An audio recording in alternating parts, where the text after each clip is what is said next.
Hello everyone, and welcome to another episode of Kayfabe with Keaton for this Father's Day special episode.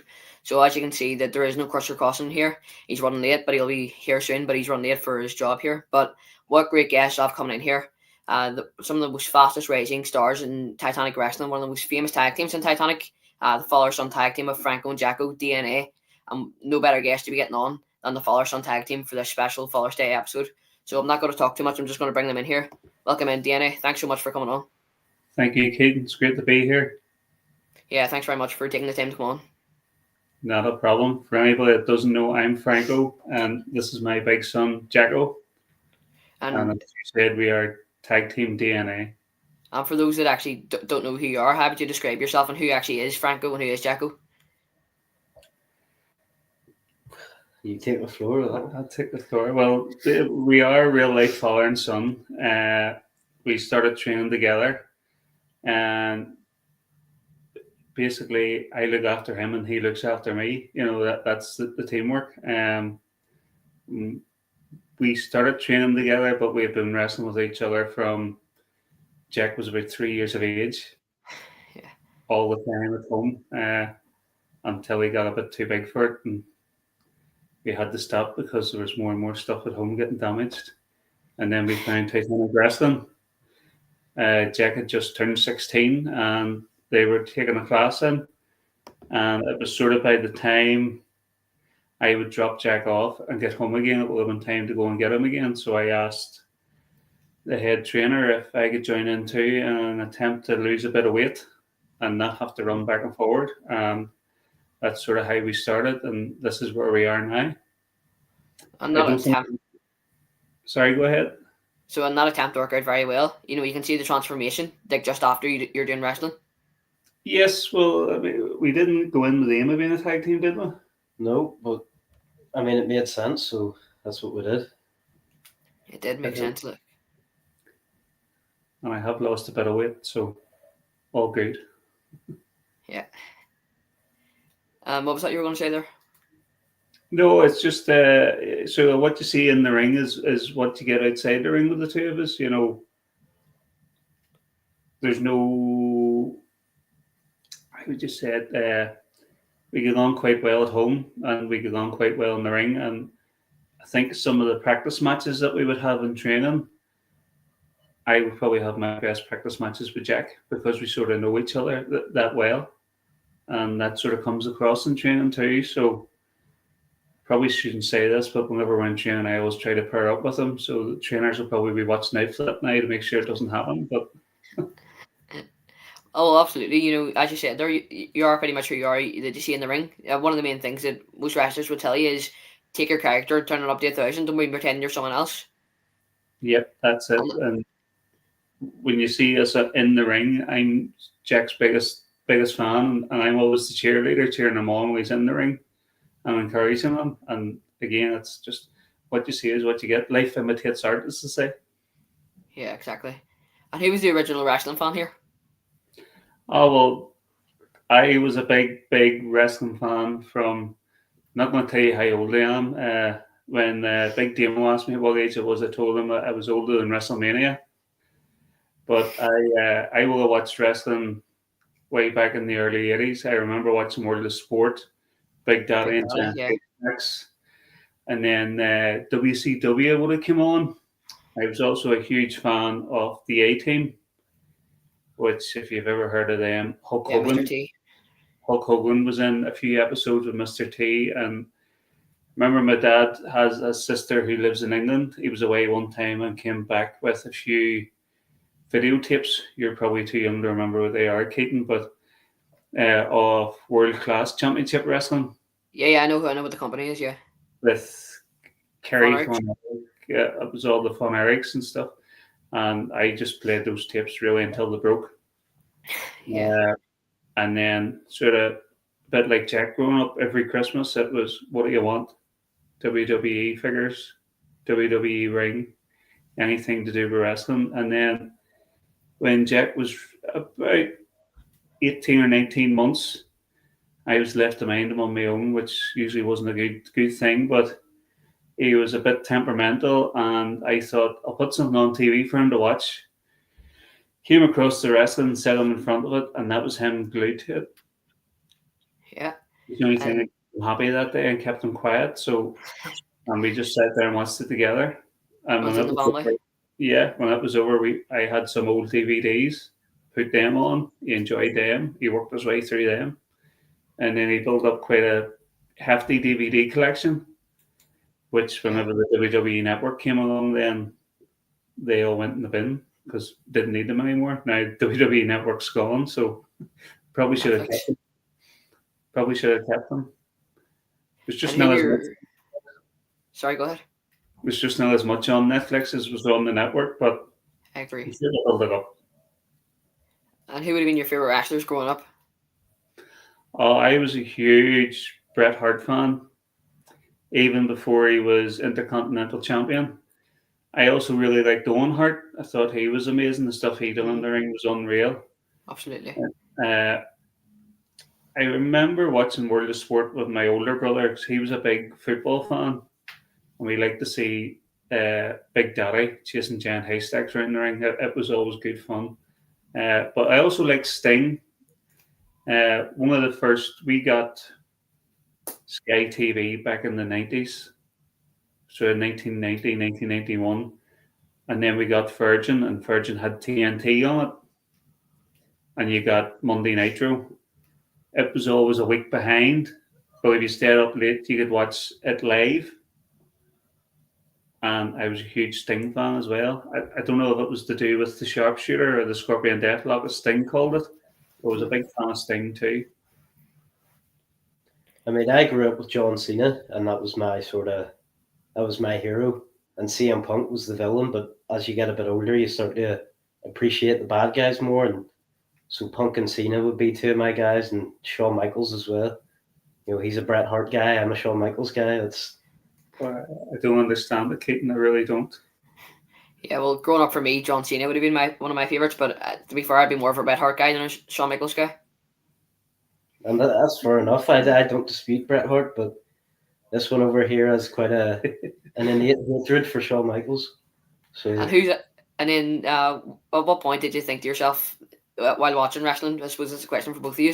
What point did you think to yourself, what point did you think to yourself, this is what I want to do? Do you want to go first?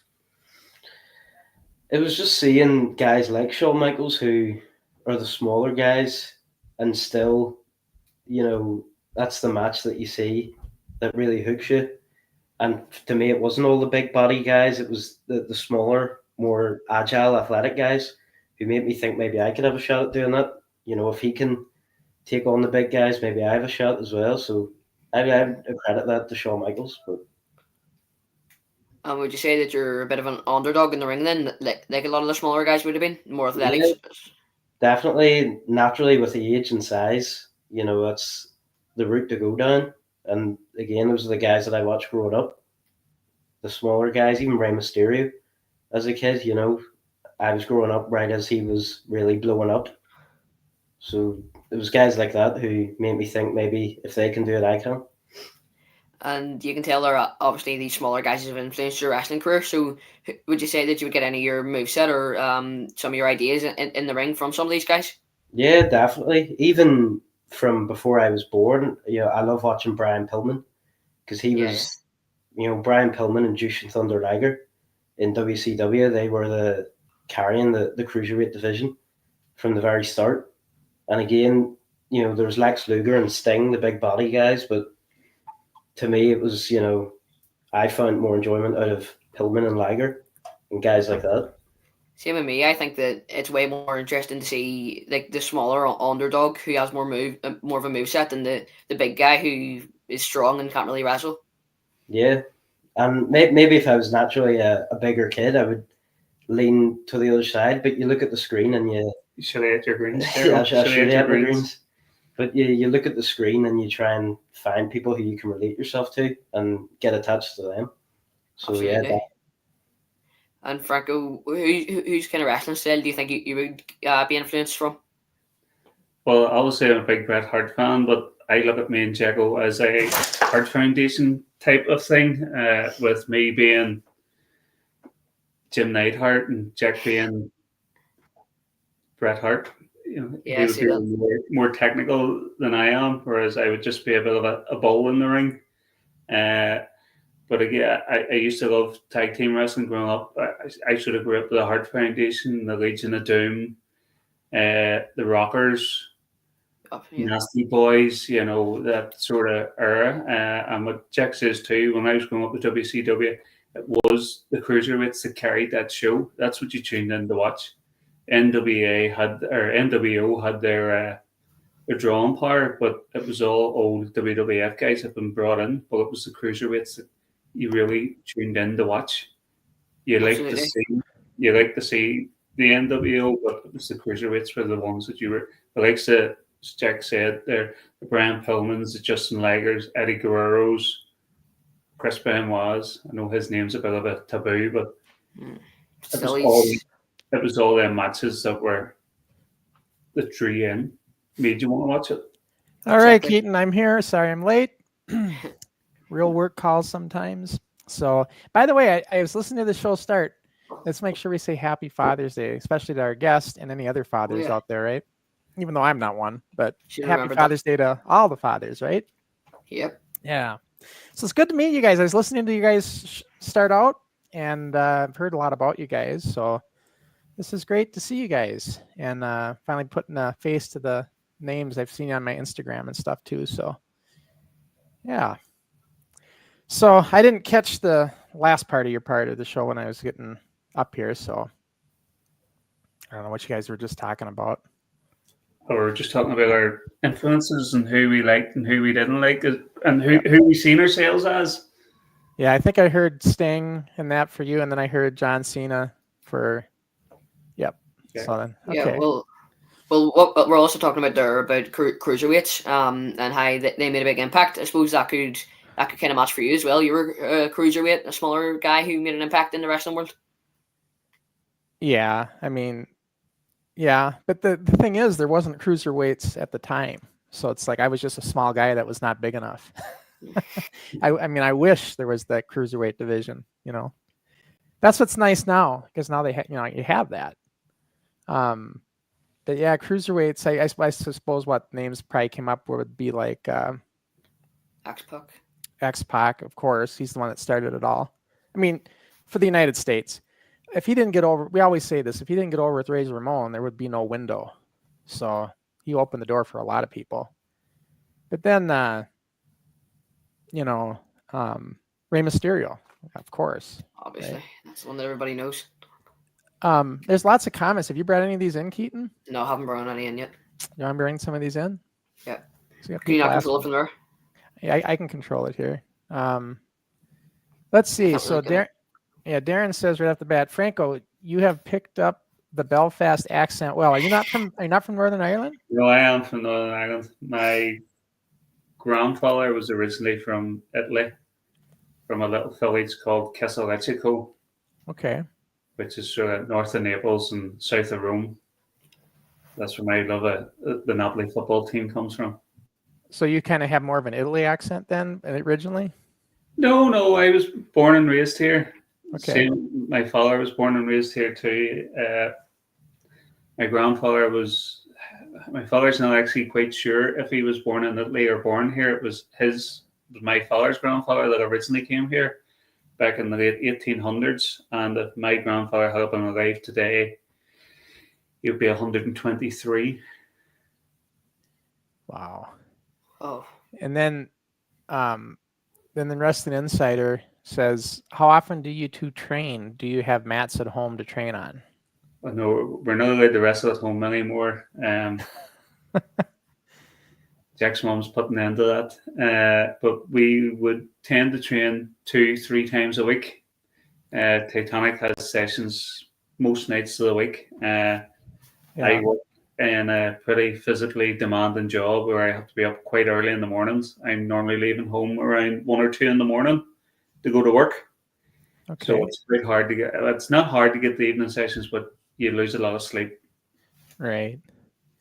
I'm normally in bed by now, it's past my bedtime, but I'm off work tomorrow, so. And then Baga, I don't know if it's Baga or Baga. Baga has a question. What countries have you wrestled in? Would you ever travel to the likes of England for a gig?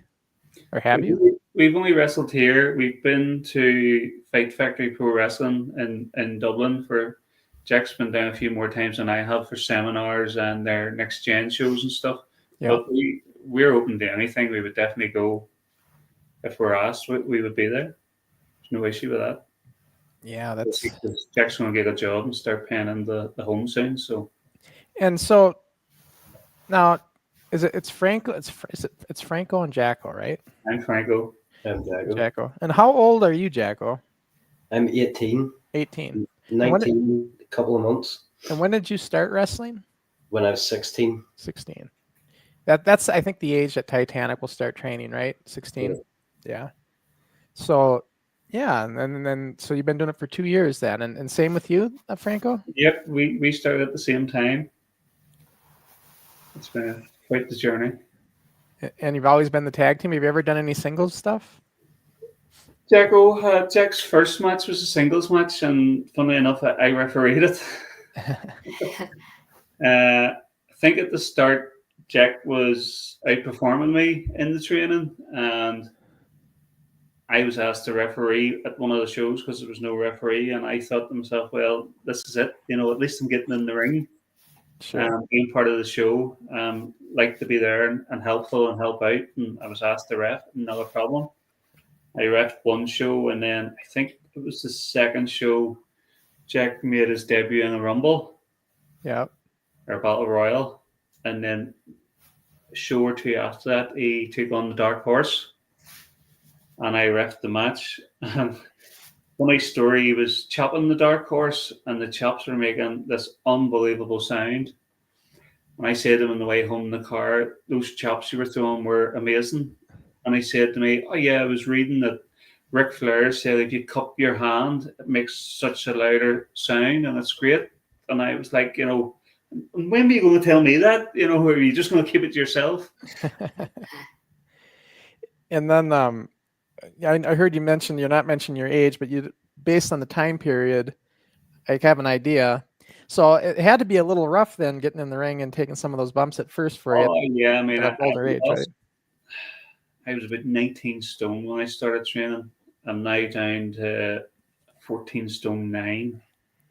So I shifted quite a bit of timber, but say the job I do is physically demanding. So I've always had issues with my back. Mm-hmm. And I hate taking bumps. Bumps are absolutely rotten. That's why I sort of attribute us to being like the Hart Foundation, because if you ever watch some of their matches, Dim the Anvil Neidhart's bumps are terrible. And that's what I think of me. I'm the Anvil, whereas Jack's technically superior and the better wrestler. Well, it's kind of funny. Like I tell Keaton and these guys, you know, back in the old school days, not everybody could bump. It was like you had guys like Jesse Ventura and other people like that just they weren't bumpers, but they could still sell because they could talk and they could still, you know, get people in the seats. But nowadays, everybody generally can bump, and whether you're, you know, not as good as the others is, you know, that's still a deal. But everybody pretty much is bumping. Like where before you had guys that just didn't bump much or couldn't take bumps very well. And, I mean, I think I'm my own biggest critic, and I think my bumps just are rubbish, and I try as much as I can not to take them. Well, I will tell you this, having just gotten in this Flexi Steel ring for the very first time last week, the old breakdown rings with the springs were much more forgiving when it came to bumps. We have a training ring at Titanic that has a spring in it, but it's a lower ring to the ground. Mm-hmm. And the bumps in it, I think they're shocking. I would much rather bump in the show ring. Yeah, well, it depends on the spring. Eddie Sharkey's breakdown ring had a spring, and I swear it didn't work because I bounced more than it did. Yeah, but it all depends on the ring too. Yeah, that can make a factor. But if you have a good one that has a good spring, it's like no matter. As I was trying to tell Ricky, you can be a small guy and still get the bounce. Where with the Flexi Steel, the bigger you are, the better the bounce. Yeah, you know. But easier to set up and take down though, that's for sure. Because I help break it down with them and stuff. So Did you guys ever help out on that too? Do you ever get in behind? Oh yeah, the scenes? we have a great crew, and we've always about 20 or 30 guys around the ring. So me and Jack would sort of break off and go and put up the merch board and the entrance, and just there's always lots of guys around the ring, and I'm like, there's plenty of guys over there, Jack. We know how to put the ring up and down, so let's go and expand our horizons a wee bit and see what else we can do. Sure. It's always good. I think it's good for guys, especially when they're new, just to be a part of that, to see how the ring goes together, be a part of all of that. Understanding that ring is important. I mean, especially when you're going to be bumping around in it. Oh yeah, I mean, we the Titanic crew sort of got it down to a fine art now. Emptying the fan, loading the fan, packing everything away. It's just everybody sort of knows their role now, and we just get on with it. Right. It's a great crew. Keaton, you still got some questions yet? I didn't mean to cut you off so much. No, that's fine. So what was your debut match was against the Dark Horse, and obviously the Dark Horse is a very experienced wrestler. He's an incredible wrestler in the ring. Obviously his physique and his stuff like that. So he's obviously was more of an experienced wrestler at the time. And do you think he carried you through the match a bit? Definitely, 100%. And I mean, you hear the saying sometimes he could get a match out of a broomstick. He is that good. And I mean, it was easy work, but he's a big, strong boy, and I'm a little small boy, so he'll surely throw you around enough. But yeah, he's a dream to work with. And when in training, what do you think was the hardest move to perfect?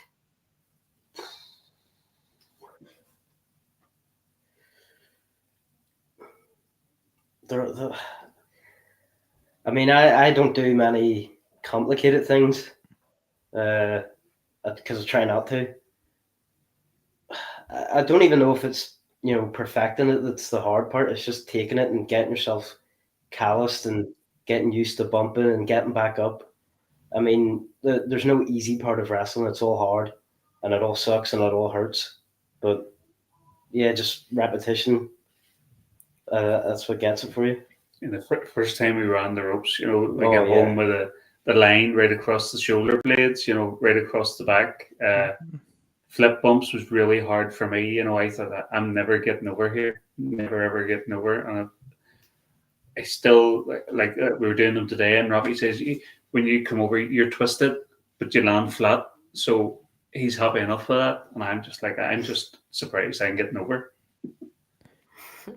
Well, once you get used to it, I took bumps when I was there for the first time in 40 years and 35 years. And, you forget a lot, but it's like, if you keep doing it and you keep doing the repetition, it's still like, it'll be like riding a bike if you step away and come back, So, but once you get used to it, then you're used to it, then it's like, it's a comfort level thing. Yeah, well, we would normally train on a Thursday night and a Sunday, and I hate missing sessions because you feel like you're missing out again, and you're not getting the repetitions in. Whereas I'm off work all week this week. So I'll be going to train on a Tuesday, Thursday, and then we've the shows Saturday and Sunday. But I'll know come the shows because I've trained today, Tuesday, Thursday. I'll be in a lot better shape. Yeah. That's more muscle memory. Yep. Yeah, I mean, and like that's what's different today too for all you guys. Training never ends. Like back in the day, 6 months, a year, and you were done, and then you were just working. Right. It's pretty normal. You didn't keep training. Your training actually, or your experience just came from wrestling and continuing to do it. Where now it's like the training is this kind of ongoing thing. You just keep doing it. And so you used to as a tag team. How do you think these complement each other with your moves and stuff? How do you think that these work together? Well, as Jack says, I was always brought up. My father always used the words or the letters KISS. Keep it simple, stupid. And that's if you look at all our stuff, it is simple. We don't try and do anything too outrageous or elaborate or. It's all about staying safe too and keeping your opponents safe, because touch wood, if I was to hurt someone tomorrow and hurt them bad, I would be done. That would be the end for me. But it's just, I think we look at a lot of things that are single person moves and try and incorporate them into being double team. I was practicing for a long time at a hip toss neck breaker, and Jack said to me one day, "Why don't we make that a double hip toss neck breaker?" And it works well for us. The same as the sidewalk. We do a sidewalk slam, and Jack comes in and passes me and drops an elbow on him at the same time as I go down. It's just keeping it simple. And we, again, as Jack says, we try not to do anything too crazy. Mm-hmm. And just, it's something my father always drilled into me, was keep it simple, stupid. Even when I played other sports as a child, just That's a cool way of like doing wrestling. You'll find singles moves and changing into tag team moves. That's actually quite smart to do. Yeah, I mean, I would watch a lot of AEW. Jack's not a fan of AEW. Jack would watch a lot of old Ring of Honor, and I would say to him sometimes, "What do you think about this here? Something that I've seen," and then he would come back with, "Oh yeah, we could do this here." It was like our finisher, the pizza cutter. It was originally going to be the Briscoe Boogie. The redneck boogie. The redneck boogie. The Briscoes. And it just evolved into the pizza cutter, where it was more simple. That's a cool way of doing it, to be fair. And so, what tag team do you think influences your style the most? Again, I would go back and watch a lot of old stuff, and I look out for things, and so we sort of take little bits and pieces from different guys and different teams and put our own wee twist on it and make it our own. We were talking about Rocky Star earlier. He was telling me one time before that he had went to a Santino Marella seminar, and Santino said, be different. Be different, because a lot of the wrestling matches you go to and shows you go to, it's the same thing recycled over and over and over again. And that's why when I was saying, like, we try and make single moves into double team moves, things that people maybe haven't seen before. And we've a load of stuff that we haven't even done yet. And we're trying to get a sort of core, this is what we can do, and we can do really, really well. And we will try to keep doing that. And Keaton, I got some questions coming in. Darren wants to know, who were your first coaches at Titanic? Well, our very first coach was Rocky Star. He took beginners when we started. And then HW Muscle was there for a while. And then I think we were the only two out of the beginners class that progressed up into the intermediates. And then it was the Dark Horse, Tucker, and JDP. And again, then they would all put their own wee twist on the things that you're doing. And a lot of them would tell you things, what you're doing, that doesn't quite work for you. Why don't you try this, or why don't you try that there? And I don't know about Jack, but for me, being a lot older and being around a bit longer than him in the world as general, you could not ask for nicer guys and a nicer team.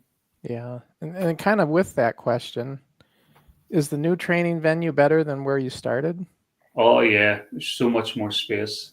The ceiling's not quite as high. It's hard to do. It's not hard. You can still do top rope moves, but there's a lot more space, and we're quickly outgrowing that space as well now. I think there's another 10 or 12 beginners coming up in a few weeks. So, well, at the minute we're getting between 15 and 20 guys training, which when I first started, it was great because there was only 6 in our beginners group.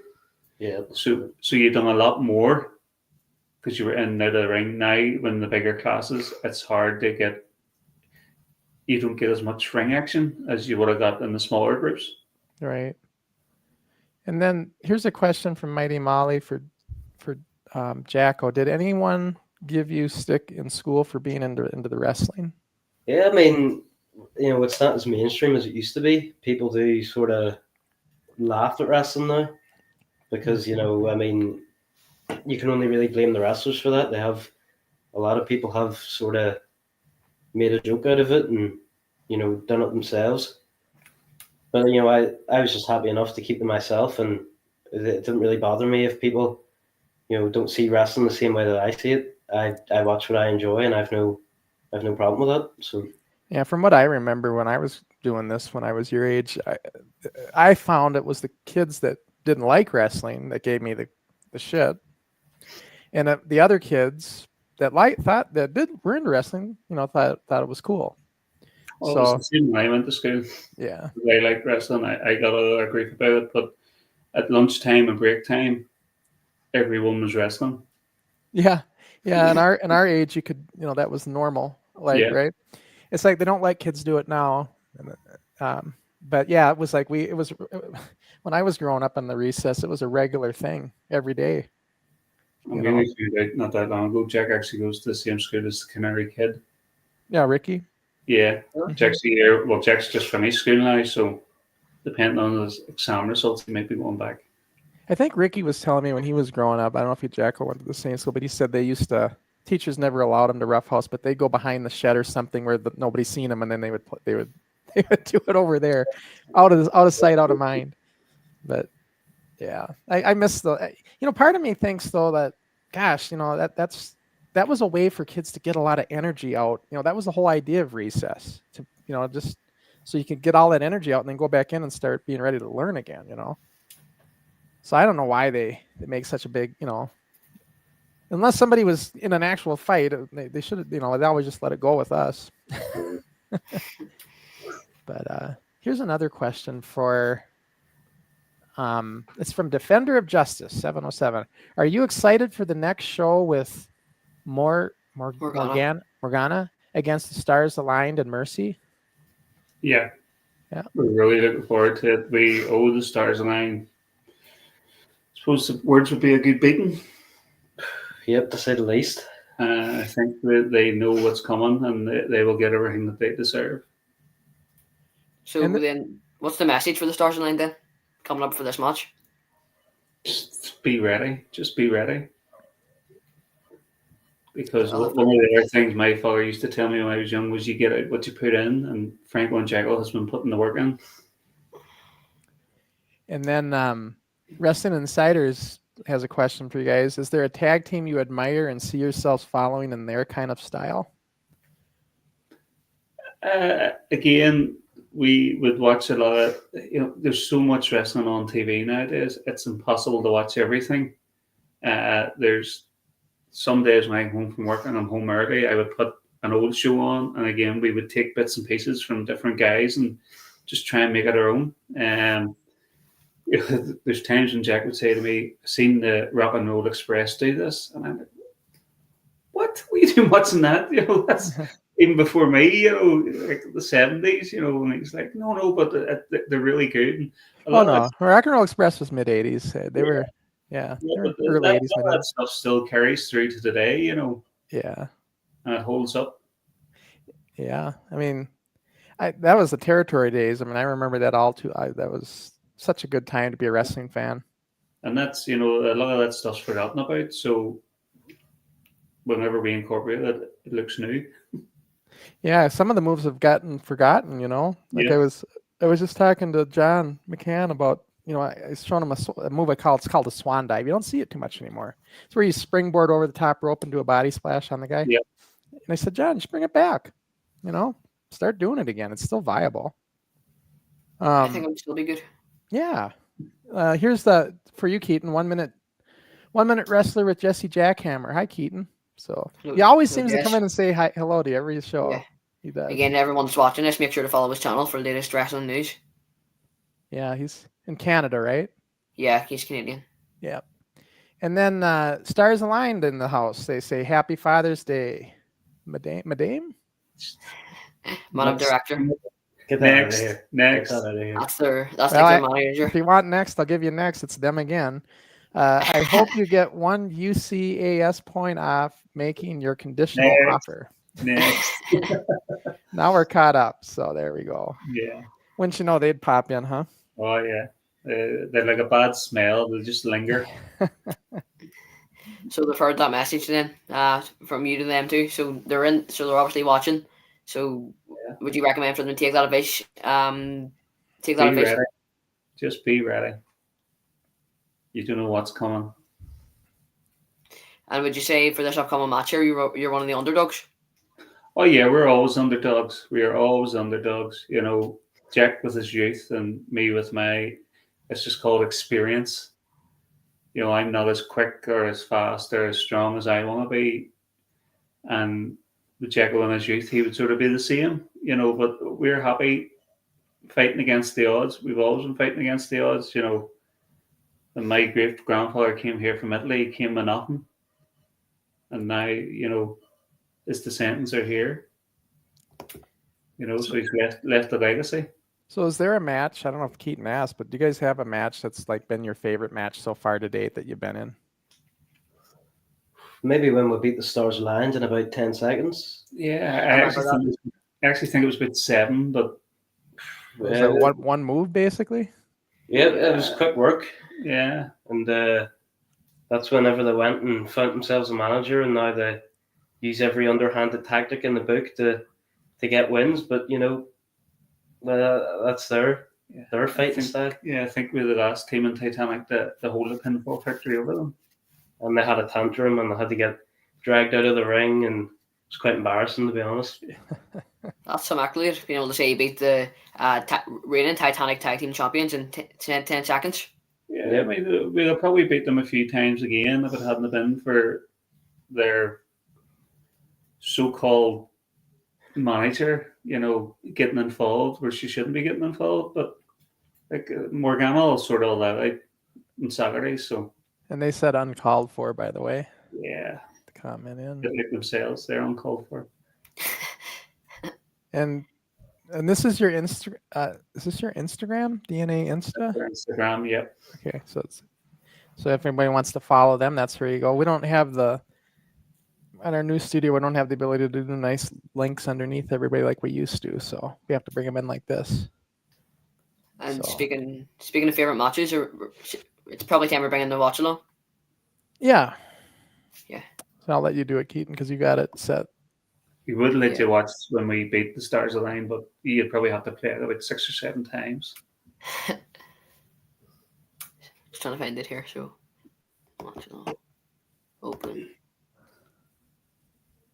Just loading now. Looks like it's going to take a minute. Okay, I see it's coming in now. So they had. And then you can just hit play. Yeah, it's in there. There we go. I'll bring the audio down a little bit. Was this your debut? This was our debut in Conswaller. We had one other match before this at Ballymena. I think it was Ballymena against the Standard. Well, it was then the Standard of Eddie Stone and Stephen Carvell, which was a bit of a learning curve for us. But these two guys are two brothers, and they weren't too happy that there was another family tag team. Bruce and Bryce. Bruce and Bryce. Basically in the same category as the Stars Aligned. And you've named some good wrestlers that you've faced and wrestlers that you've been trained by. You know, you've been trained by the likes of I love these Bulldogs. So you've been trained by the likes of the Dark Horse, Rocky Star, people like that. From all these coaches that you've been trained by and all the seminars that you've went to, and even the matches that you've had, what's the best advice that you've took out of it?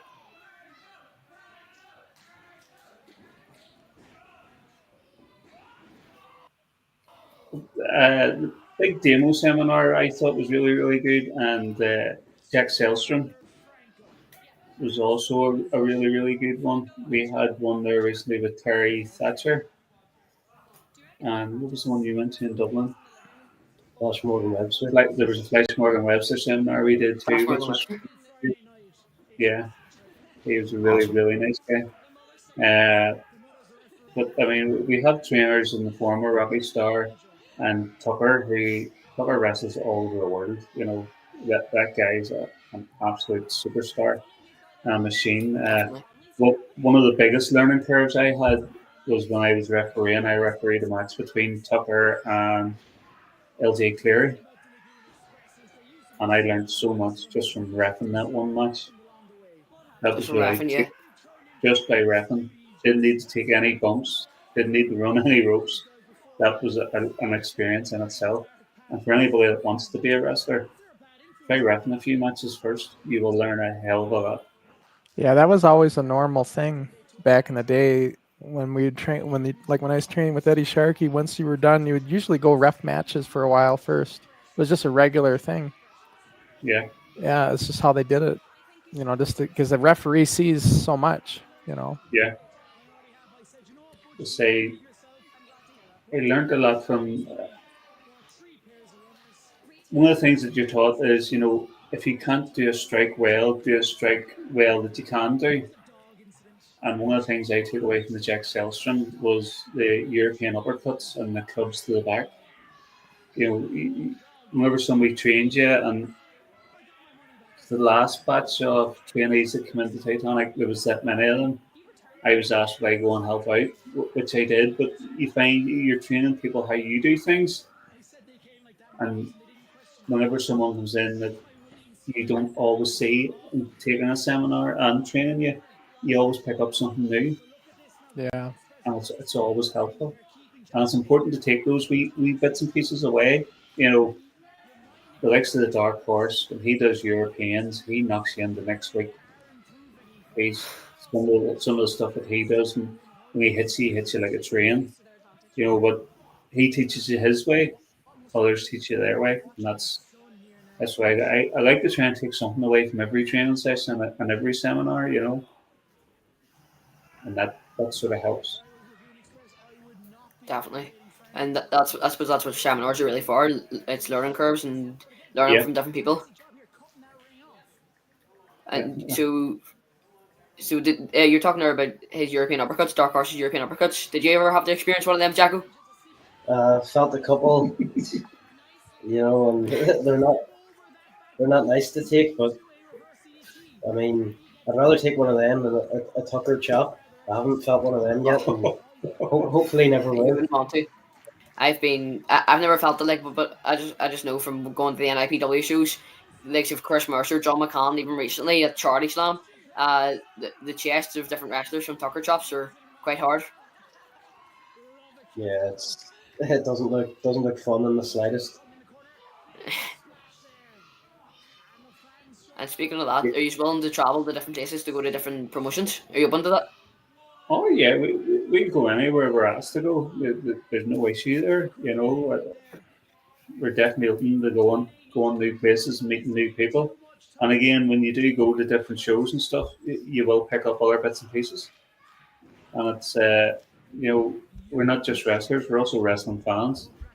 You've seen us at a few shows before, Keaton, where other guys are wrestling, and it's always great to go and watch. Definitely. So what's happening here? So you're facing a Lagan Express here. So how did this match go? Yeah, it went really well. The referee got in the way on one spot, but we managed to get back on track and get there. We didn't quite get the win that we were looking for, but there's always next time, and I'm sure we'll make the Lagan Express down the road again at some stage. But it was a good experience, and it was good to get in front of a big crowd in Controller. So here's a question. I got a question here from Scenic Spots. Jacko, would you be more high flying, and Franco, you more the muscle? I'm not really high flying or the muscle. I love the Briscoes, Mark and Jay Briscoe, and their style is just through hands. So that's what I'm about, and that's the style I have. We have sort of a hat pulling system here, and DNA are the I next would be more ones to inclined to be go up on picked the top for of this lumber gauntlet. As soon as one team's out, another team's in. It's so Jackwood. There's no issue there for me getting up on the top rope. So you'd be brave enough to get on top rope? Oh yeah.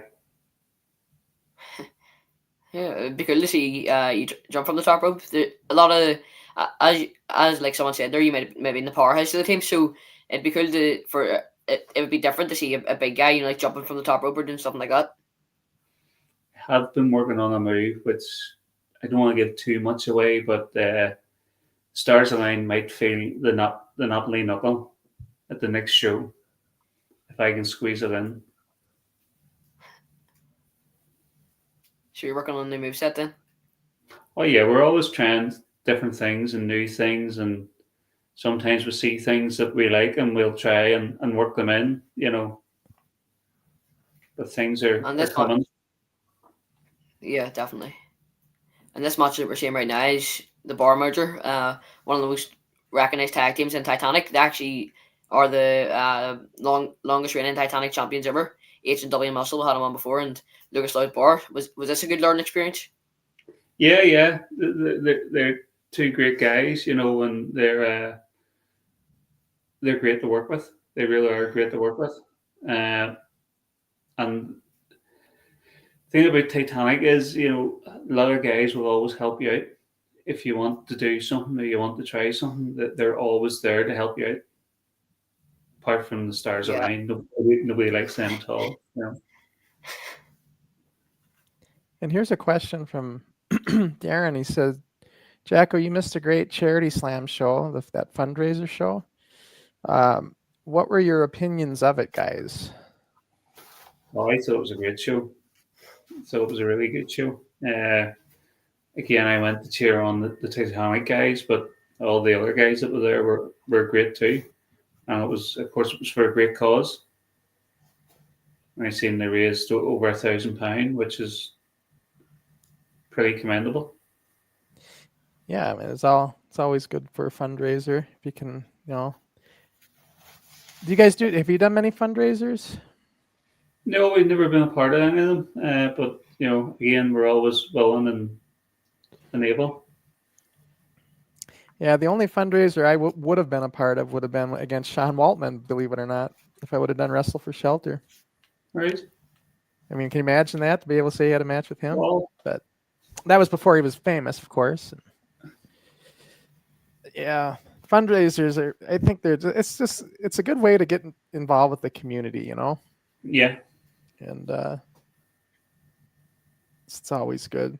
Keaton, the videos are playing kind of choppy on my end, but I don't have it in the drive, so I can't upload it. But right, it's in the same for me. Yeah, okay. I was just gonna say, wonder if it's the same for you, but otherwise, if I had it, I could play it and it would play smooth. This has to do with bandwidth. You know, if you don't have a good internet bandwidth, it's not going to be able to do the video. But it's still going. There's a little bit left yet, but we can make it out. It's just kind of stuttering a little bit. Yeah. And Mighty Molly's got a question. The Nepali knuckle. Do you tell the commentators the names of the new moves beforehand? Sometimes they'll come up to you and ask you, you know, have you anything new you've been working on? Are you going to try and work this into the match? And I would say to them, you know, watch out for this. This is what, I mean, they wanted to know what our finisher was. And with us having the Italian heritage, and because the finisher's a cutter type move, it was pizza cutter just came into my head. And I was like, oh yeah, our finisher's called the pizza cutter. Yeah. And now it looks like we got some still pictures that were coming in. Oh, it looks like we're back now. Usually the commentators will ask you beforehand, have you anything new you're working on, or what's your finisher called, or yeah, do you do anything different? Yeah, I noticed that at NAPW, the two guys came on, talked to all of us before the show, just wanting to know things so that they know what to talk about. I imagine that's pretty common in all shows when you got commentators. I think there was one show where Lucas Lloyd Barr was refereeing, and I done like a seated abdominal stretch, and because I had my back to him, he was like, well, what's Franco doing? He's doing it. Oh, I don't quite know what he's doing. Because I had my back to him, he couldn't really see it, and I popped myself whenever I watched the back. You know? It's funny you say that because like when we did shows, we always had the commentators right at ringside, but we also had a monitor. Yeah. And the reason we had the monitor is because we wanted them to see the main camera view so they see what's getting recorded. Yeah. Because otherwise they could be talking about something that the camera's not catching, you know? So you get, people always ask, well, why do you have monitors when they're right there? They're seeing everything. Well, that's why, because you want them to see what the camera gets. Yeah. Or, to be commenting on it. Yeah, I think that even for most wrestlers, a lot of them would say that the commentary makes a match look better. You know, if they do great commentary, would you say that the commentary make your match look better? Oh yeah, 100%. I mean, the guys that we have are obviously very experienced and very good at it. And sometimes, if a guy's not wrestling, he'd be asked to go on the commentary, so you get a different feel and a different perspective, which is always good. And it's always good watching the show back to hear what they're saying about you. You know, and good commentators will do a good job putting you over. You know, ones that are, and then when they're good at it, they know how to do it. So then you get sometimes though you get those guests come on or whatever, and they just start putting themselves over, right? Yeah. During your match, even. Yeah. It kind of takes away some of your steam. Yeah, it kind of gets annoying a little bit. I've had that happen a number of times, but yeah, they start making it about themselves. That's the only thing I don't like about when guests that normally aren't commentating step in, you know. Yeah, I think we've got a quiz in here as well. Okay, let's see if we can bring that in.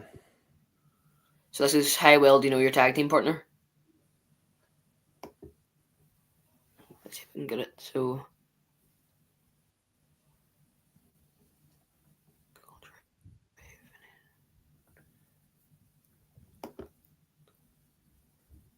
it's on. Yeah, I can get it.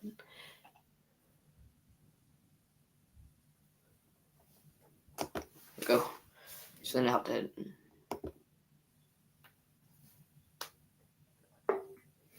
Just loading up now. Okay. This could be really, really good, Jacko, or really embarrassing.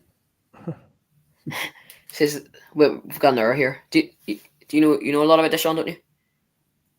It says this video has a unique code that your browser doesn't support. Let me see if I can try it. This one I do have. Let me see if I can download. It's called the DNA Partner Quiz. Yes, Let me see if I can get it. See if I can bring it in. All right, give me 1 second here. All right, let's see if I can get it in here.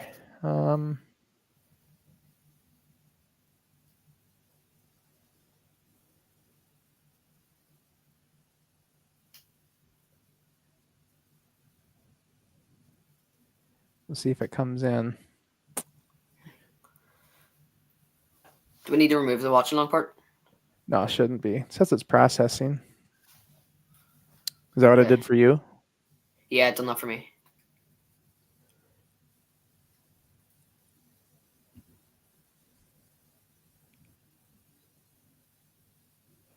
And then it errored on you?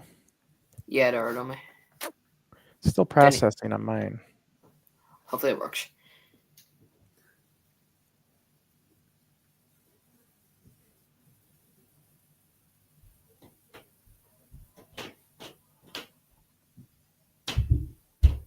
Yeah, it looks like it did. Let me add it to the stage. Yeah.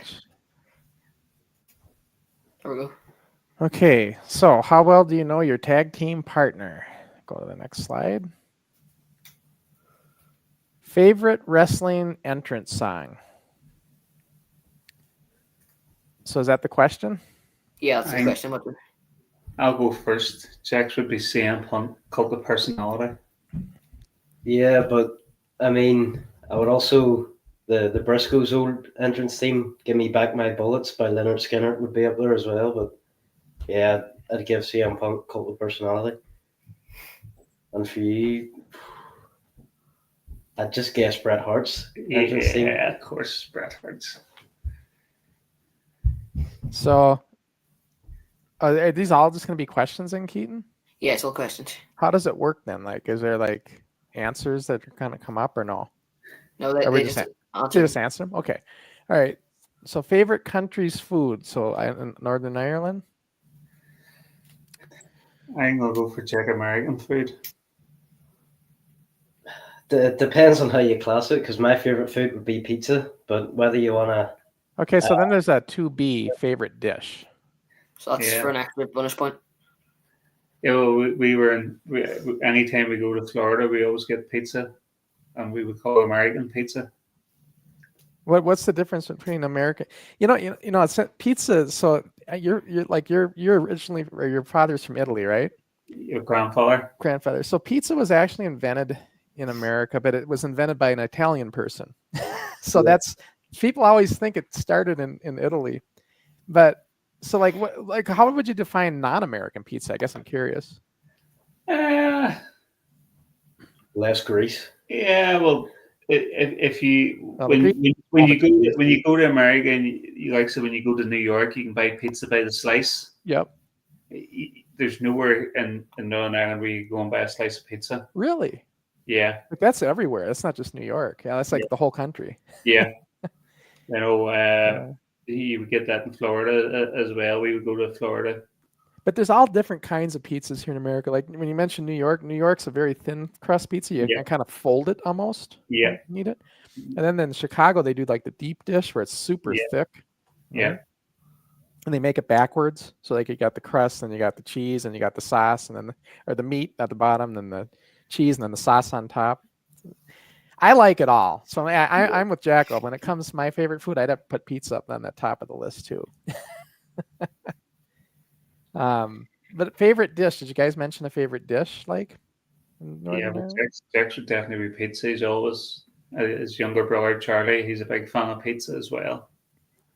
Big pizza, big fans of pizza in this house. And then, do you guys have frozen pizza over there in the grocery store? Yeah. Yeah. Okay, so they do have that over there. I was curious. I don't know if that was just an America thing. All right, all-time wrestling hero. I think we've covered that. Jack's would be Shawn Michaels. Yours would be Bret Hart. Yeah. Shawn Michaels and Bret Hart.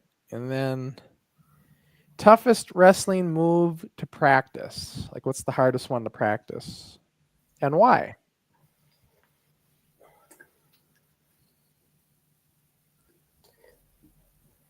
Anything on the top rope for Jack. He's kind of made this up and ran with it. I think I probably went up to the top rope twice, and no, I think any type of real power move for Jack where you have to hoist him up would be Jack's. For me, for taking like a bump, like a big bump. That's no more. I don't think he would have any issue getting people up, but it's for the likes of a stolen suplex or anything where he's to lift someone heavy would be Jack's downfall. Although he's going to the gym and he's a big grown boy, so he will get there. For me, it's just. Do you want to guess for me? You know what I mean? I don't know. Just taking bumps. Taking bumps. My back's always in pieces from work, and then taking bumps just doesn't help. Yeah, well, it doesn't. It's not easy at your age either. You know, it's just like it's much easier at Jacko's age, bumping.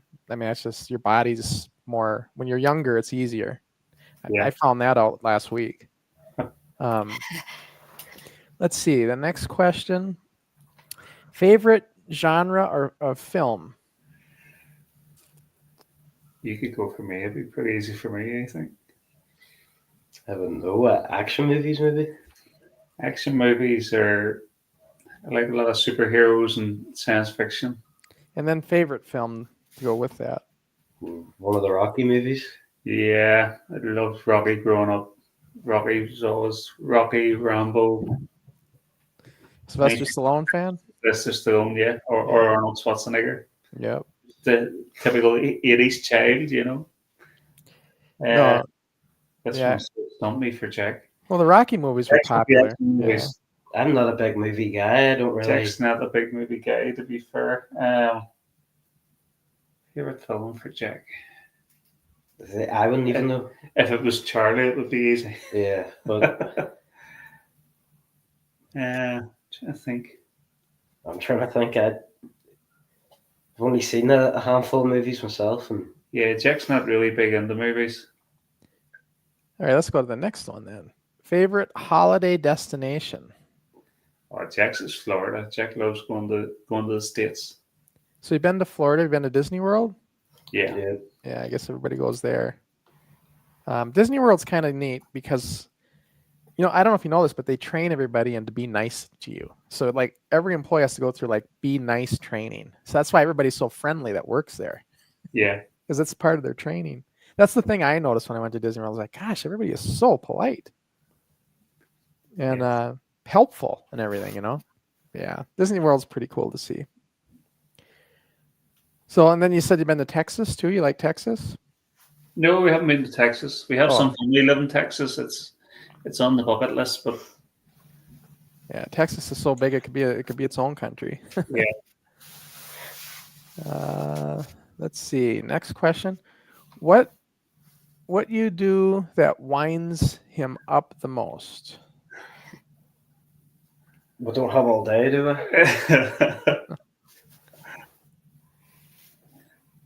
Do you want to do me and I'll do you then? I'm trying to pick here from a Rolodex of options. Yeah. One of the things that Jack does that winds me up is when he makes tea, he leaves the tea bag sitting on the sink. That's a lie. When the bin is right beside him. That's your wife that does that. Yeah. I put the tea bag. That's the thing that winds me up the most. Him blaming me for stuff other people do. It all rolls downhill onto me. It's part of being at your age, I guess. Yeah. Let's see. What's our next one? Proudest achievement. Oh, it's Father's Day, isn't it? Yep. He would be my proudest achievement. I have 3 children. The 3 of them would be my proudest achievement. Definitely. I'm also very proud of the fact that at my age I can still get in and mix it up in the ring and do the stuff that the rest of the guys are doing. Oh yeah. I'm also very proud to be part of Titanic Wrestling. I've told the big guy that many, many times. He should also be very proud of Titanic because it's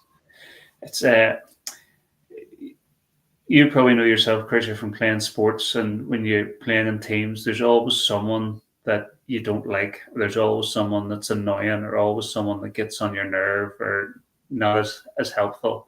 Yeah, that's true. The Titanic Wrestling crew, apart from the Stars Aligned, are all fantastic. Oh, by the way, Mighty Molly's telling me and you, Keaton, that we should be doing this as well. So I guess I didn't know we were in it too. So we can. Okay, Keaton, your proudest achievement? I would say sticking with the training this long in the wrestling that you've done with your junior training. And for you, would it be going over to Northern Ireland and bringing back the NWF belt? I mean, bringing the NWF belt? Yeah, that was a proud achievement. But, honestly, though, if I got to be honest with you, I mean, I think my proudest achievement would have been when I booked the Anoka Armory for the very first time. And it worked, 350 fans or whatever. And I was 16. And nobody else above me. So that was a proud achievement. But yeah, Northern Ireland's right up there too, though. Going over there, going to Europe. I mean, just never been there, and it was cool to see. So, absolutely. But you're right about mine as well. Probably sticking that long. It's either sticking that long or else being able to run a successful podcast and being able to run a successful channel. Yeah, that's a good one too. I guess I could see that too. All right, let's go to the next question. Best non-DNA, best pal in wrestling. So who's your best pal in wrestling that's not part of your tag team is what they're trying to say here. And it's Keaton, it can't be me or you either. Want to do me first? That way I have time to think.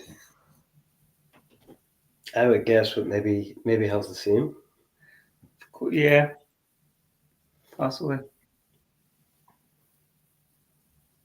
HW Muscle would. He's Always a laugh. Yeah, HW Muscle's quite good, quite funny. Normally on show days we meet up and have breakfast, talk about what we want to do and things like that. There, Keaton, yours is easy for me. Ricky Henry, the Canary Kid. He's got to be. Why do you think that is? You're his #1 fanboy. All you do is blabber about him and say bad things about him, while I stand up for him. No, I never say anything bad about him. So, but I mean, are you denying it? Who would be your best pal? I'm not denying it. You're right. Okay, so there you go. But I would also give the same answer there for you. I think your best pal in wrestling, the Canary Kid, but you just don't want to admit it. Actually, no. I would say it's a tie. Him and Dave. Dave, yeah, spend much time with Dave as Ricky, but yeah, Ricky definitely. You know, a lot of people think we're at each other's throats. It's really the opposite. It's like you even fall for it sometimes. Yep. No, I understand. So, sometimes I fall for it, sometimes I don't. Sometimes you get sucked into the fun of it, right? Yeah. Let's go to the next question. What is his wrestling dream? So, what be your dream? Jax is to be a WWE superstar. That's easy. Be a WWE, make it in the WWE? Yeah. Yeah. And I might be biased, but I think he could do it. And Jacko, what do you think for your dad? Win the Titanic Tag Team Champions. That's why the stars align. You have to watch their back. Yeah. I'm living my dream. I only ever wanted to be a wrestler. Obviously, when I was younger, I would have loved to have been WWE superstar, but I've started way too late in life. Yeah. And just getting in the ring is being part of Titanic. That's enough for me.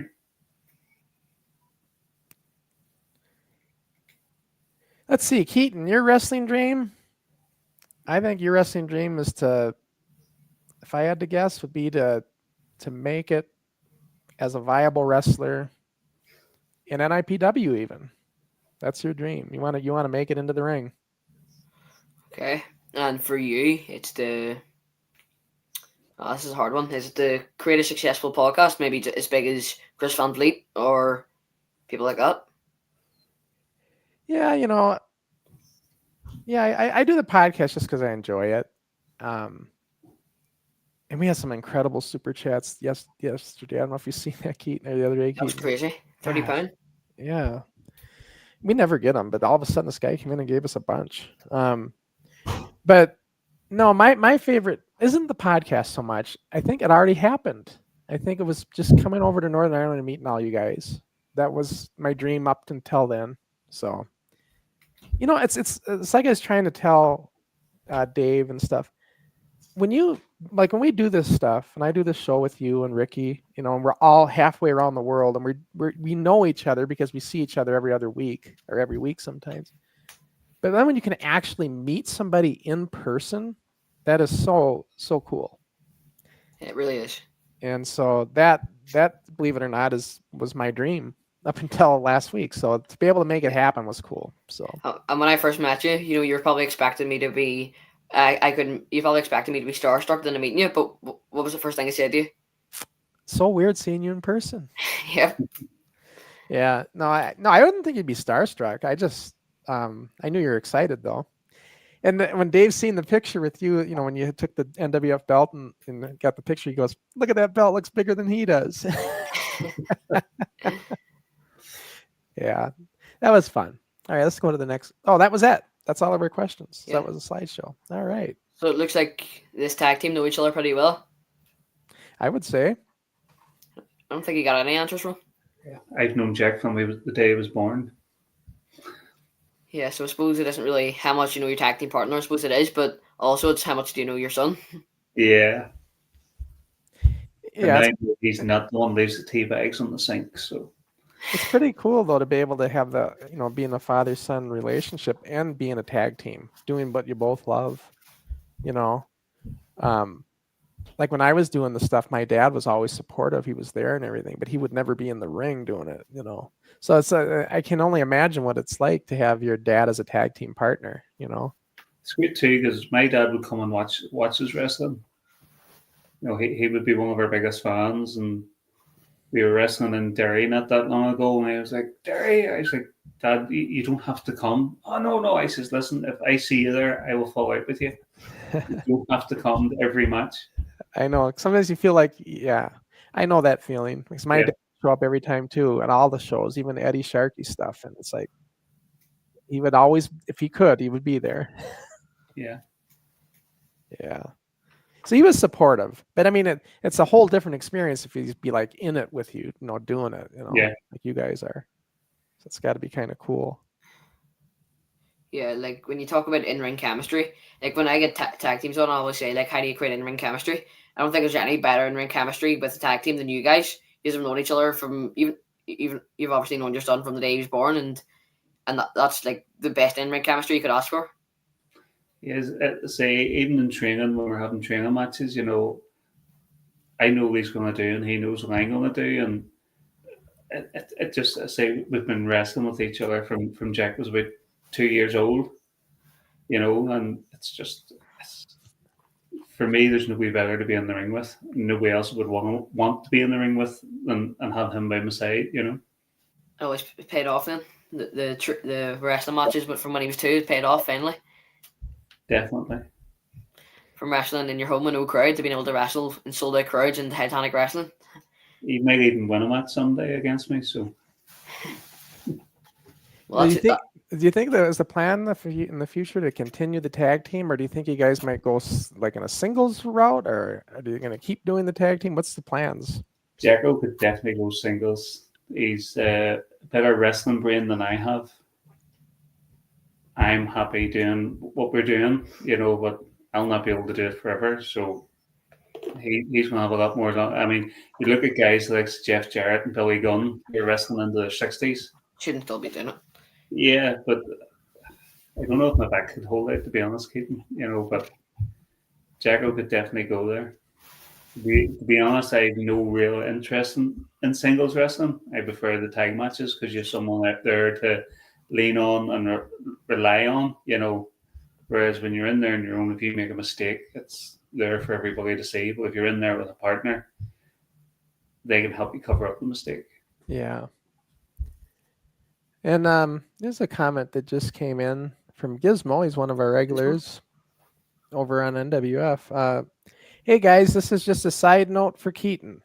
And I don't know what the note is because that's all it says so far. So maybe there's more coming. So we'll see what Gizmo, if he follows up with that.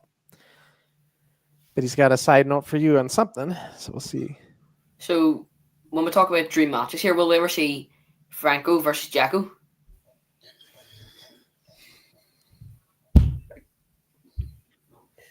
You gotta see if he holds out long enough. But, I mean, maybe one day I might get a bit fed up. He might get a bit fed up, and you never know. Don't plan on it right now, but yeah, it could definitely happen. If it comes down to wrestling skill and ability, Jacko might sneak a win. But if it comes down to brute force and ignorance, I have the height and reach and weight advantage. So, well, you know how it is. Jacko's getting to the age where he might be able to handle you. So, like as he's growing up and younger, you have the advantage. But there comes a point where he does have more strength and everything. And have you reached that with him yet? Not quite yet, but not quite yet. I would like to point out he is sitting on a pillow right now, so he looks taller than me. That's just for back support. Yeah. But I was so intimidated with my dad growing up. Like my dad was always strong, and like even up until I was an adult, I still looked at him that way. It's like when you're born and raised that way, it's hard to look past it. Oh, when my dad shouts now, I still get that way, and one of the things I remember being a child growing up was that Hulk Hogan had the 24-inch arms. Yeah. And me and my brother measured my dad's arms one day, and they were 23.5 inches. Yeah. And he never lifted a weight in his life. He worked in building sites his whole life, But that was one of the things that always got me about my father's. My dad's arms are nearly the same size as Hulk Hogan's. Yeah, Hogan, I always call them the 24-inch pythons. Yeah. I say my dad had that fiery Italian blood on him, so there were always the dreaded words that my mum used to say was, wait till your dad gets home.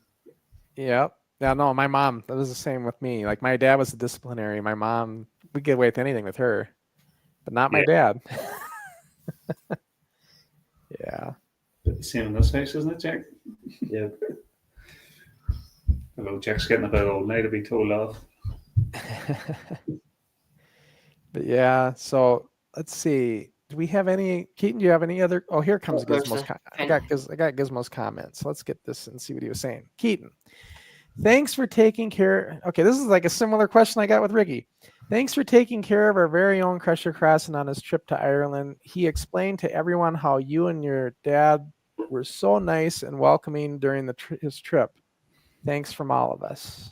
Yeah. Yeah, your dad was great, Darren. I mean, I can't. I don't know if I thanked him enough because he he picked me up at Grand Central Station and he carted me around. And he just he took a couple days off of work even. You got to do some cool stuff as well with us. You know, you obviously we done an interview in person, which was pretty cool, and then we went to the Titanic Museum. What else did we do? With Titanic Museum. You got to see Carrick Castle. Carrick Castle, which and had to see a castle. I mean, you got to go into the mayor's parlor as well. So, what did you find like the most surprising about the culture in Northern Ireland? The Civil War. I didn't know a whole lot about it, and so to learn what all happened there and all the memorials that are still there and stuff, and to understand there were buildings that were bombed and everything. I mean, I just didn't know I didn't even know there was a civil war in Ireland. Yeah, it happened for years. Yeah, so to kind of understand all this. Yeah. And then you got to try some Northern Irish foods as well. Mm-hmm. I wanted to try the Irish stew and I didn't get that. And that ice cream you talked about, that famous ice cream. What's this? I don't know. There's some ice cream that's a local thing there that they said I should have tried. I can't remember. I don't remember either. Darren would know. But anyways, my favorite food, well, I mean that oyster fry. Is that oyster right? Fry. Oyster fry. Oh, it was almost soda, Keaton, you give him? Yeah, it was like, I hope it was almost soda you give him. It was soda bread and potato bread, and we don't have anything like that here. Like a morning breakfast here would be like pancakes, eggs, sausage, maple syrup, that kind of thing. Steak and egg. Yeah, so it's kind of neat to see something different like that, and I believe you discovered what Monster Munch was I think Kev Mess commented on Harlan Wolf's interview about telling him about the Monster Munch story. Was it you? Yes, it was me. Yeah. And that's how you discovered what Monster Munch was. You told me that you better get Monster Munch when you come over here. So I think that's how you discovered what Monster Munch was. Yeah, because I said, "What's Monster Munch?" So Keaton got me a big bag of it, and they're all little individual bags, and yeah, it's kind of neat. And the other thing, like Kit Kat, for instance, tastes so much different. Like it's different than what it is here. Like it's Kit Kats, you know? Yeah. Even chocolate. I mean, well, we have them, but it's like it's different ingredients with how they make it over there. It's better, I think. You've about 30 different flavors of Kit Kats in America as well. Yeah. Here's one from TSC Videos. Says your first promo was cool. What promo are we talking about? Oh, our first promo was I was sitting in one corner of this sofa. Jack was texting me, winding up because he was wearing a Juventus jersey. I wouldn't speak to him. Juventus are a big rival of Napoli. And the promo went from me to him, me to him, me to him, texting each other. And then whenever it panned out, we were sitting either side of the sofa. We just weren't talking to each other, we were texting each other. So that's the promo? That was the promo. Oh, and one other thing to follow up with the food, I got to say this because we went there so much, but like Ricky, I wanted to take Ricky and everybody out to lunch, the day or two after I got there. And so they all wanted to go to Nando's, and it's like chicken. Yeah. Did you not get Nando's over in? No, that's a Northern Ireland. I think that's just there. I've never seen that anywhere. Really? Yeah. It's not over here, at least. Yeah. Where anywhere I've been in the United States. That was good. Yeah, that was good. And so we went there a couple times. And what did you go for? Did you go for The not spicy, or the small or the medium? I think it's a mild or the medium or mild. The one that wasn't too hot, but it was good. Yeah, that was good. I enjoyed it. I just ate too much and I ended up gaining I was losing a bunch of weight because I wanted to be in at least ref shape for reffing. So I lost you talk about losing weight yourself. Well, I lost 30. I'm going to be in pounds, so it might throw you off, but I lost 35 pounds, which is a lot for me. But I gained at least 8 or 9 pounds eating Irish food. Now I've lost it again. I'm back to where I was, but yeah. So it's that's the thing when you go on vacation anywhere. It's just eat more. Especially when you go to the States. Yeah. All right. Well, Keaton, I think, are we out about wrapping it up then? We're getting towards about an hour and a half. I just have 2 more questions. 2 more questions. All right. Yeah. So the first question is, what's next for DNA? Well, first of all, we have to deal with that small matter of the stars aligned on Saturday, which shouldn't take too long. Once we get through with Emmons, we're just going to start working our way back up into title contention. And if we can get there, we get there. That's our goal. Be the first father-son tag team champions in Titanic Wrestling. We are the only father-son tag team, and from what little research I've done, as far as I know, we're the only father-son tag team in England, Ireland, Scotland, Wales. Yeah, I can't think of any more. The only ones, I was speaking to Tron, who's sort of wrestled everywhere. The only father-son tag team that he can remember is Saray's father and brother. Yeah. They will get tagged quite a lot. The Knights, the Ricky Knight, and who's that? Oh, Was it Zach? Yeah, Zach Knight. Zach Knight and Ricky Knight. The only one I would say that I know of would be Vern and Greg Gagne, but it wasn't a regular tag team. Yeah, but they would team. I mean, going back, I like to read a lot of books and a lot of history and stuff. But Bret Hart and Stu Hart. Yeah, Stu, sure, yeah. Bruno Sammartino. Yeah, and Bruno and David. Yeah, and Larry the Axe Henning, Fritz and Von Larry. Yeah, and Fritz. Yeah, but if you think about it, like we can come up with a bunch of these. They're all just kind of one-off or here and there. I'm trying to think of a regular one like you guys that have been doing it's a permanent type of tag team. It's hard to think of any that do it regularly. Yeah, I can't think of any back in the day when I was watching. Any in WWE? Just the Mysterios. Yeah, the Mysterios. Yeah, they were the first ever father-son WWE tag team champions, Dominic and Ray. They were SmackDown tag team titles. And then, so my last question for you is, what advice would you give to a young trainee wrestler trying to start out in wrestling? You want to go first? Just stick at it. It'll suck at the start, but once you get over that initial hump, you just gotta keep going, stick at it, because it does hurt a lot more the first few weeks. But once you get past that initial stage, then you're flying at that point. For me, is just enjoy it. Enjoy it, because once you learn everything, that's it. I think Mark Henry said it. There's very rarely any new moves or new things happen in wrestling. So enjoy the learning. It's always great learning new things and finding things that you didn't think you could do. As I said earlier, the likes of the flip bumps. For me, even taking a bump, the start bit was really, really hard for me.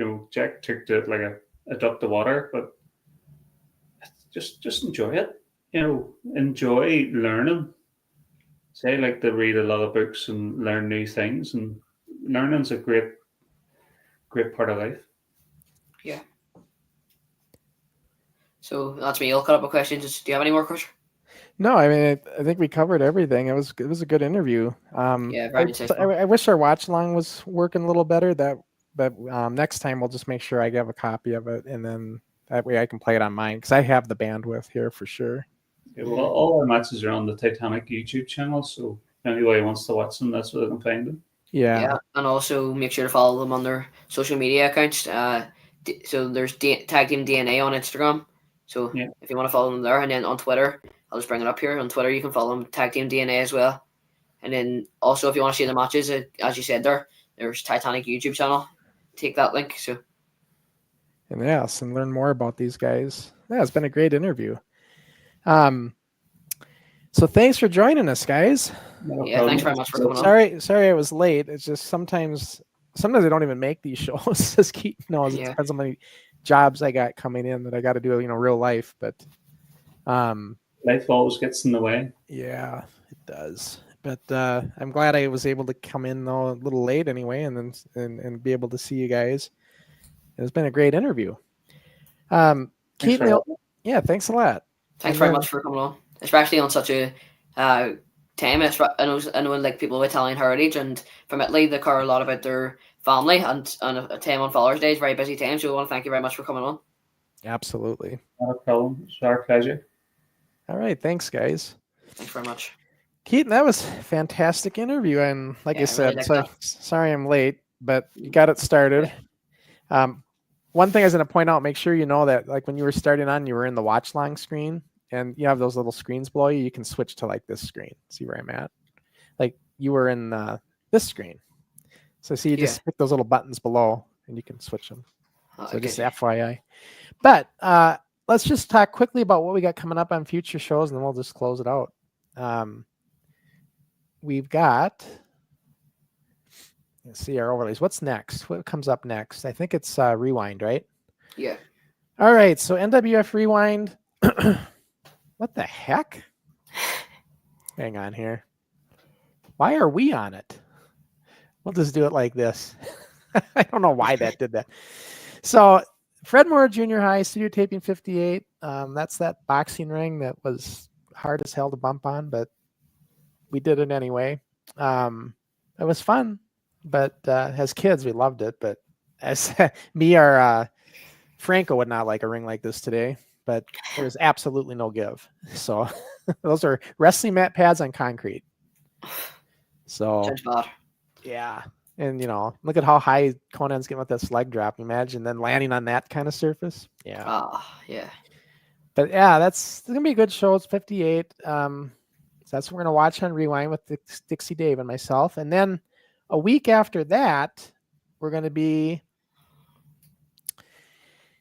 Canary Kid is on vacation. He's traveling to Canada for 6 weeks. So it's going to be for the next 6 weeks. It's going to be Crusher Crossan and John McCann as my guest. He's going to fill in for Ricky and should be great. What do you think of that, Keaton?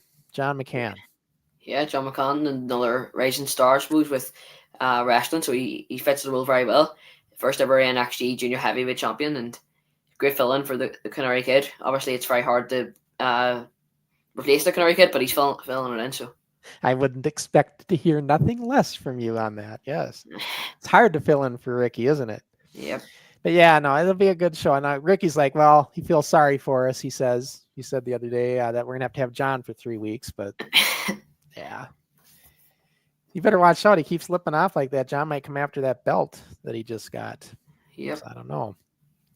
And then your next show is going to be, wait a minute. We got this in here. We just had this show, the Father's Day special. I don't have a graphic for yours. Do you want to explain it? Yeah, I'm happy to explain this one. I'm very excited for this. So if you remember, Marty Jones talked about a guy. He said he was rotten in the ring.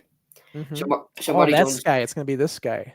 Yeah, so when we had Marty Jones on, I was talking about a match where he actually sparked a guy out called, this is the words he used, he sparked a guy out called Digger Nolan. And I made a video, a short of Marty Jones talking about a guy being rotten in the ring. So suddenly, all the way from Australia, I got a comment saying, I'm that guy, Digger Nolan. And he said he would like to come onto the show. So he's going to defend him. So he's been talked about on the William Regal podcast with Marty Jones. And he's never really got his say in it. So I think it'll be really interesting. I would definitely recommend to watch this show to hear first ever time Digger Nolan gets his say and his viewpoint on that certain match from Marty Jones. Yeah, something that we brought up, that Marty Jones brought up on our interview with him. And now this is like his rebuttal, basically. Yeah, it is. So it'll be interesting. And I will see. Maybe Marty Jones is going to catch us and be like, wanting to come on first. Because remember, Marty wants to come back on with us again. Yeah, that would be a cool part too. Yeah, so it'll be kind of interesting. So I have to see now. Let's see. Did I just get another comment? Oh, here we go. Darren's saying Digger Nolan next week. Yeah, That's his name. That's his name, Digger Nolan. Okay, Digger Nolan. Yep. Okay. So yeah, we just don't have a graphic for it, but be very interesting one. I'm excited for this one. Yeah, so that should be good. So lots of good shows coming up. We'll see if Canary can make a title defense in Canada. That's still yet to be determined. He's going to do what he can, though. Wouldn't that be cool? He can make a title defense over there. Yeah. So he's going to see what he can do when he gets over there. And he's gone. I think he left today, and he'll be back in 6 weeks. So be cool to see the NWF Championship traveling to different places. Yeah, I know, and that's it's what did you seen Forward? What did you think? I mean, this is the first time you see me and Ricky as ourselves probably for quite a while. Yeah, well, it was cool to kind of see as out of character, and obviously, I'm kind of putting behind the curtain here, but obviously, Canary is a very respectful kid. He's not really like that. It's just kind of like a gimmick. So he was obviously very thankful on the show for you giving him the opportunity, and he's rewatched the match for the very a good first look at the actual commentary and stuff, and it showed the incredible match. And you talked about your trip over to Northern Ireland, so it was quite an insightful show. Ricky kept telling me though, he's insinuating Ricky's the kind of guy that doesn't like to admit when he messes up, and he keeps saying I pre-bumped on the ref bump, and I have showed that to a number of people, and they said there was no pre-bump there. I still blame myself because I threw Ben in front of Ricky, and Ricky had to hurdle him to get the clothesline off. So I forced his arm in my face, more or less. But yeah. But another thing Ricky thinks, remember, you ever see him at training when they go back to back and then they do like actual shoot grappling? Yes, I've seen that before. Yeah, they did that, and somebody asked if Ricky would beat me at that, and Ricky says, "Yeah, he'd handle me." Boy, I wished I would have heard that when I was in Northern Ireland, because I'd like to see that. Yeah, it would happen. I'd hate to disappoint you, Keaton, and I want you there for that if that ever happens. Because there's no way I'm going to let Ricky beat me in a shoot. No way. So we'll see. But then again, I shouldn't say that because what if he does? Well, it's not what if. It's if you come over again to Northern Ireland, it's when he does. If you keep talking like this, bad things will happen. Karma comes back. Listen to this guy. All right, Keaton. Well, I suppose we should probably wrap it up, huh? Yeah. 1:35. And about an hour, 35 minutes. So yeah, let's end the show then. And then, like I said, next week I'll be with Dixie Dave. That's just on NWF channel, and then. Forward goes on all 3 channels now. It goes on NIPW, it goes on your channel, and it goes on our channel. Be cool. And then on Kayfabe Keaton, Digger Nolan, who's actually coming in here from a dad that says there's actually a Digger Nolan thumbnail here, so I'll try to get it quickly. Okay. Yeah, so you can see that. Get the information.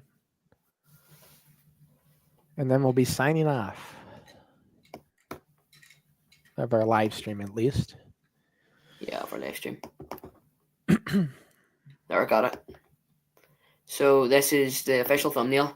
Couldn't find it at the start. This is the official thumbnail for Digger Nolan. Digger Nolan puts the record sets, should be set, Darren. Digger Nolan sets the record straight. Yeah. Colin, Digger Nolan memories. So yeah, so this will be a good interview. Hopefully I can make this one. I'm hoping. Remember, we got to be careful of copyrights on this stuff. If you show any of this old 70s video footage and stuff, remember how we got flagged last time? Yeah, I do. So with Marty's, so we just got to be careful with that. Be careful with that, yeah. Because they could stop the whole stream. This would be quite a cool. This is going to be quite a cool one. And this guy, Digger Nolan, he's mostly well known because of the William Regal podcast is mostly well known for doing his stuff with Marty Jones in that match. But he's also been on world tours. With wrestling, and has competed obviously on ITV, the World of Sport Wrestling, for the World of Sport channel. So he's competed on TV. He's had a full career in wrestling. Obviously, having a world tour, and he's also a country and western singer. So it'd be great to hear his stories. Obviously, the main topic is about him and Marty Jones with that match, defend himself, but we'll also talk about his wrestling career and what he does now. And the only thing we're concerned with is, like Marty Jones, these guys are kind of old now, and we hope they have the technical savvy to get into this thing. Hopefully. StreamYard's a little more forgiving than EVMux was, so hopefully they'll get in good. Yeah, I'll talk them through it. Yeah, so that'll be it's a week from Sunday, right? Yeah. Yeah. All right. Sounds good then, everybody. So then I guess that's it for this week. We'll see you. I guess I'll be on next then Thursday with Dixie Dave. On Thursday will be when you see me next. And then John McCann in 2 weeks. So, and then actually you coming up before that. Yep. All right. So we'll see you when we're live next, everybody.